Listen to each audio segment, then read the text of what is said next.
It was time and place and all of that, and of course, you know, it worked out great. I mean, it couldn't have worked out better for a guy like me. Yeah. You know, I love to play. You know, it's great. I can write songs as it happens. You know, I don't know quite how that happens, but I get ideas. And the guys in the band were like that too, Pete and Tommy and Mike. Everybody got ideas for songs. Pete's happened to write some giant songs in those 3 years. Yep. You know, no matter what, Day After Day and Baby Blue, and he co-wrote Without You with Tommy. They didn't really co-write it. It was two separate ideas. And the band stuck it together in the studio, made a song out of it. So they didn't co-write it necessarily, but they won an Ivor Novello Award for it, and you know, things like that. And of course, Nielsen sold 1 billion copies, and so did Mariah Carey and everything, and everybody loves it. It's a great record. So all those great things happened. You know what I mean? It was a lot of fun. But so that stretch of all that joy was before certain tragedies happened. How many years were there that were just rocking? I mean, the beginning there. From like I would think from January 1970 through the spring, like March, April, May '74, the band was in it.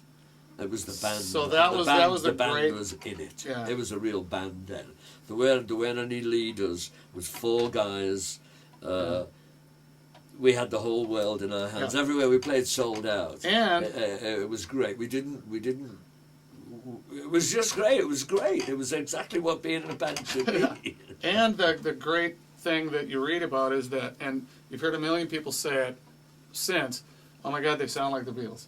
I mean, and when people say it about bands that don't have anything near the sound, but they've copped some kind of piece or an ELO kind of sound or something. Well, so you know what? You guys really were ELO copied the Beatles. There's no doubt about it. You know, you can't. I think he probably admits that. You know, they just went ahead and did direct copies of the Beatles. And the same with like bands like Klaatu and stuff like that.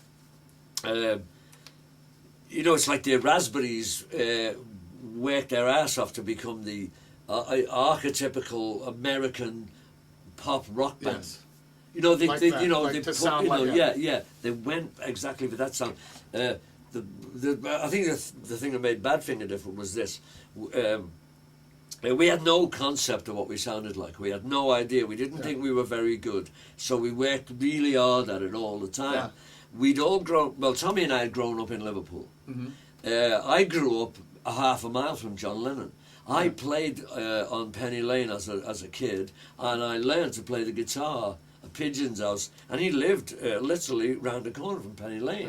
And we'd go up there and play our guitars on the corner. This is how close to it we were. We were both members of the Cavern. You know, we were both... we listened to the same radio. We listened to the same records. We listened to the same Buddy Holly, Carl Perkins, Chuck Berry, Little Richard. All the same influences. We saw the same Elvis films. We saw the same...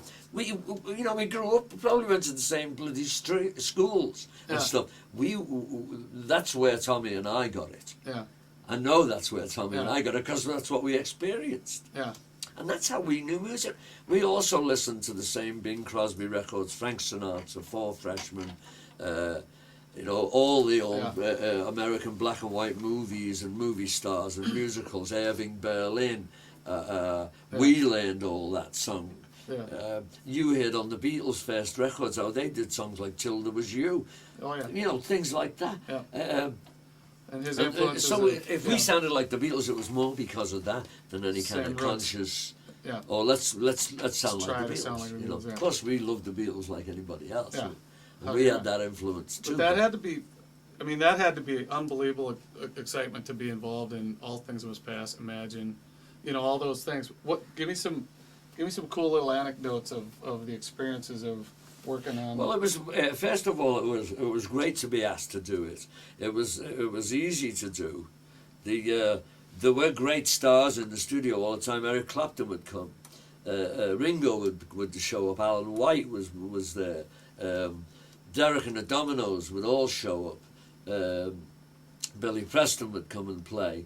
And then through the sessions, different people, Phil Collins, Peter Frampton, just different musicians showed up and played, horn players, you know, all sorts of different things.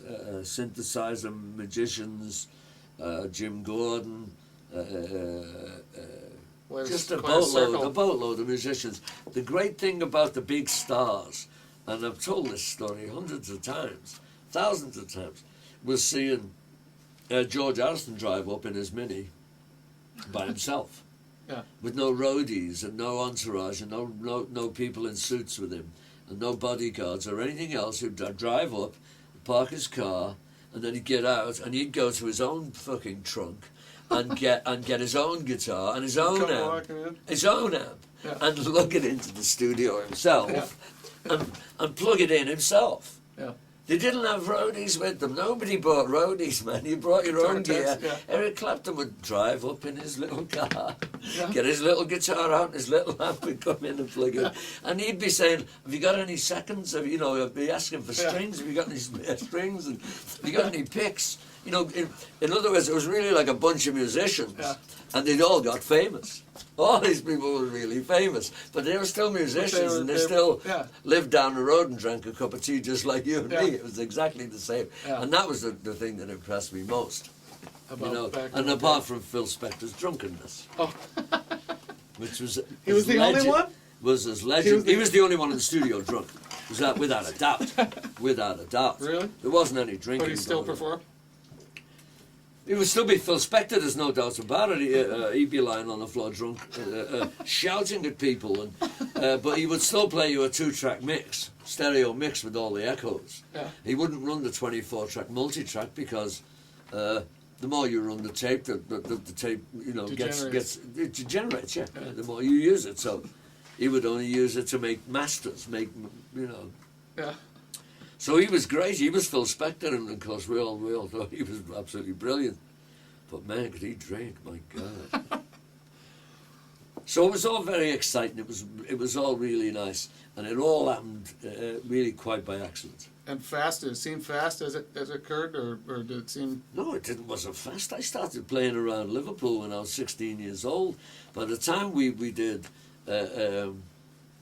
All Things Must Pass. It was 8 years later, so it took 8 years. It didn't seem fast. Yeah. It took 8 years work, and I mean on the road work. I don't mean working in a factory and playing in a club a couple of nights a week. Yeah. I mean being broke. I mean not having any money. Yeah. We used to go on tour in England with one pair of shoes, one pair of socks, one pair of jeans, one pair of undies, one shirt, and one jacket, and one guitar. Yeah. Yeah, but we had one van, one kit drums, one amp. You know what I mean? Everything was in ones. Yeah. We drove all over England like that. We must have just been wretched. And do you think sometimes, how did we do it? How did we do think. I do think how did we do it? Because I don't remember having any money. I remember being in crashes. But you got chicks. I remember seeing don't know chicks. how it happened. I think what happens is you drink ale just to take away all the misery you go through. People, promoters and yobbos in the audience who want to fight and who want to steal your gear. Yeah. Yeah. Yeah. We had a great roadie, Brian Slater, and you couldn't steal anything from him. He'd beat the living out of you. Where does he put his gloves on first, of course? Like, here I'm and then he would nail you. Then he would nail him. I saw him nail 4 or 5 guys at once. Actually saw it. This guy was a hard case. So it was a different life, that's all. So how about those? So then, how many years of the, after when, the tragedy kind of happened, the suicide started happening, and then all the financial difficulties.